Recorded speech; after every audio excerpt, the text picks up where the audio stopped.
নরসিংদীর ঘোড়াশালে শহীদ মইজউদ্দিন সেতু টোল প্লাজায় রসিদ ছাড়াই টাকা নেওয়া হচ্ছে বলে অভিযোগ উঠেছে। দায়িত্বরত টোল আদায়কারীরা অনলাইনে রসিদ না কেটে নগদ অর্থ নিয়ে ছেড়ে দিচ্ছে বেশিরভাগ যানবাহন। এতে প্রতি মাসে রাজস্ব হারাচ্ছে সরকার। নরসিংদী প্রতিনিধি নূরে আলম রনের রিপোর্ট, জানাচ্ছেন লামিয়া তানজিন মাহমুদ। রসিদ ছাড়াই নগদ আদায় করা হচ্ছে টোল। টোলে আদায় করা টাকা সরকারি কোষাগারে জমা না পড়ে ঢুকছে ব্যক্তিগত পকেটে। এমনটাই অভিযোগ শীতলক্ষ্যা নদীর ওপর নির্মিত শহীদ মইজউদ্দিন সেতুর দায়িত্বরত টোল আদায়কারীদের বিরুদ্ধে।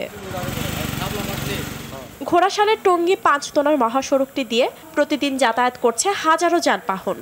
সেতু টোল আদায়ের দায়িত্বে ছিল সিএনএস নামে একটি ঠিকাদারি প্রতিষ্ঠান। মেয়াদ শেষ হওয়ায় গেল ১ মাস ধরে নরসিংদী সড়ক ও জনপথের তত্ত্বাবধানে চলছে টোল আদায়ের কার্যক্রম, যেখানে নিয়োজিত কর্মচারীরা রসিদ ছাড়া অবৈধভাবে টাকা নিয়ে ছেড়ে দিচ্ছে যানবাহন।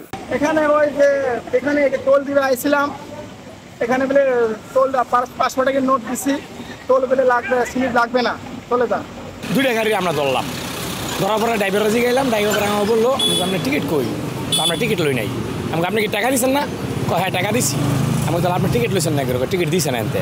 আমাদের কাছ থেকে প্রাপ্য টাকা নিচ্ছে কিন্তু আমাদেরকে স্লিপ দিচ্ছে না। ইতোমধ্যে ঘটনার সত্যতা পেয়ে অভিযুক্ত 5 কর্মচারীকে বহিষ্কার করেছে সড়ক ও জনপথ বিভাগ। এই ধরনের ঘটনা ঘটতেছে যে অনেকজন টিকিট পাইতেছে না। এটা আমরা ইন্টারনাল ইনফরমেশন যে আমাদের সিস্টেমটা আছে সেই সিস্টেমে যখন পাইলাম, আমরা সেটার প্রমাণ পাওয়ার সাথে সাথেই তাদের 5 জনকে বাদ দেওয়া হয়েছে। আমাদের গুরুত্বপূর্ণ দায়িত্বে থেকেও ব্যক্তিগত স্বার্থ হাসিলে নিয়োজিত ব্যক্তিদের বিরুদ্ধে কঠোর শাস্তি সহ দুর্নীতির মূল হোতাদের চিহ্নিত করতে ব্যবস্থা নেবে প্রশাসন, এমনটাই দাবি সচেতন নাগরিকদের।